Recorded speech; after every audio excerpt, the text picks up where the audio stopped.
Back in 2013, I did a set of barbell squats and I literally was paralyzed from one leg down for multiple hours. And to this day, it was the scariest moment that I've ever had in the weight room. Now, I made three big mistakes that led to that. And in today's video, I'm gonna tell you exactly what happened, the three big mistakes that I made. I'm gonna tell you exactly how to avoid them as well so you don't end up like myself. Let's get to the story here, guys.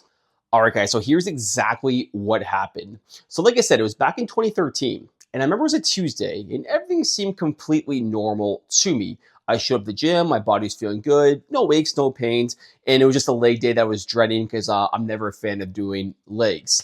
And I remember doing the first set of a barbell squat, and it's about 185 pounds at the time. So I remember I did the set, it's about 8 to 10 reps, give or take. And I remember I unracked the bar when I was done, and I'm like, something just kind of feels off right now. Like my leg was kind of tingly. I didn't really feel great, and I kind of knew something was wrong. Keep in mind though, guys, I was about 22, 23 years old at this time, so I was pretty young. So in my mind, I'm like, whatever. Like, just need to warm up a little bit. Let's, add on more weight. I'll be 100% good to go with the second set. So I actually added more weight, as stupid as that sounds. So it's been 185, and I believe it went to about 205, maybe 215-ish, give or take, in that range for the next set. Unrack the bar. About 2, maybe 3 reps in, I knew something was severely wrong. I basically stood up, and I could barely feel my right leg. So I remember I just kind of somehow limped the weight back. I unracked the bar, and all of a sudden, I literally had no feeling down my right leg. Like I could not even move it, and I was literally paralyzed on my right leg all the way down. It was the strangest feeling ever, and I was really panicking, not knowing what to do. Now, luckily, my brother was beside me there, and he kind of helped me out. And I remember I literally had to get carried down to the gym essentially. So I basically almost had to carry down to the steps, and I would basically kind of hold on to the railing as my brother and I believe someone else basically kind of walked me down the steps because I just had no feeling whatsoever in my right leg. And like I said, it was the weirdest feeling I've ever experienced in my life.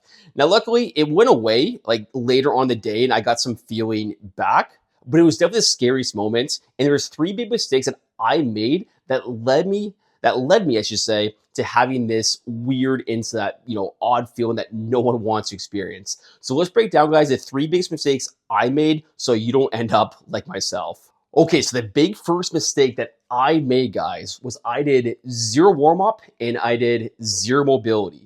So keep in mind, like I'm 22, 23, and I don't really care that much about warming up and longevity. I'm there to push some heavy ass weight, right? Like that's the name of the game when I'm at that age. So I basically jumped in like right to the gym essentially. No warm up, right to 185, and belted out about 10 reps. And that was like not like my top end set in terms of weight, but it wasn't exactly a warm up set because I was still pushing harder in that set.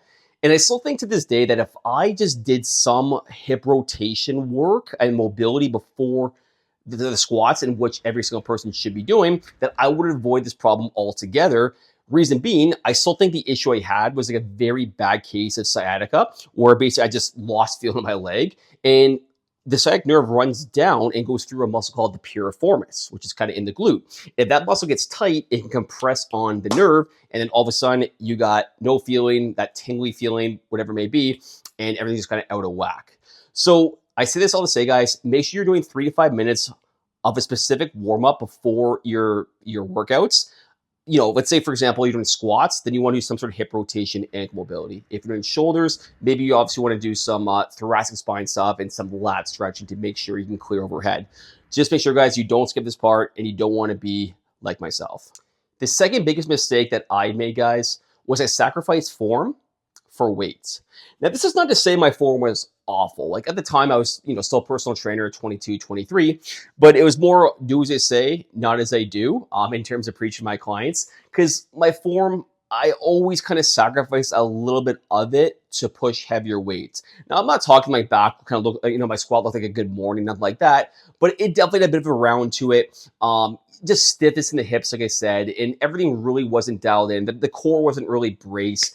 And all I was concerned about essentially was just kind of lifting more weight. And I did sacrifice my form for that. And I do think that's one of the reasons over time, this is not, I think, the main reason why it happened on that day. But over time, if you constantly have poor form, it can eventually lead to breakdowns. So make sure, guys, you dial in your form before you add weights to a bad foundation. The third biggest mistake I made, guys, and this should be an obvious one, is I did not listen to my body. So remember I told you I did 185 and something felt off and I just jacked up more weight because I'm 23 at the time, right? Like, who cares? Well, that's a big no-no, and that's what you should never do. It kind of reminds me, I saw this clip on Instagram. It's absolutely hilarious. It's like from Wolf of Wall Street, and kind of caption it in. Do you remember that scene? I'm sure you guys have maybe watched Wolf of Wall Street, where he's like, I'm not leaving. I'm not leaving. He's got like all fired up, and everyone's like really cheering. So the guy on Instagram, he's kind of doing it with his body. It's like, my elbow hurts, but he's still curling. He's like, I'm not leaving. Like, this is my gym. That's not what you guys want to do, right? Like, obviously that was more of a joke and a parody, but if the body is giving you warning signs, you have to listen to it, and you got to change the movement up, because if you just push through it, you're gonna either end up like myself one day where you have a big scare, or it's gonna kind of lead to breakdown, as the months and even years go on. So hope you guys enjoyed my story. Well, I mean, hope you did enjoy it. Hope you didn't take pleasure in me almost, being paralyzed from one leg. But I hope you guys can understand where it's coming from in terms of breaking down why a warm-up is important, why sacrificing form, sacrificing form or weight is never a good idea, and obviously making sure you listen to your body. Have these three things, guys, very standard stuff that we can build strength for life, especially if you're a man over 30. We're not exactly spring chickens anymore, right? Thanks for watching, guys, and please leave me a like and subscribe if you enjoyed this video.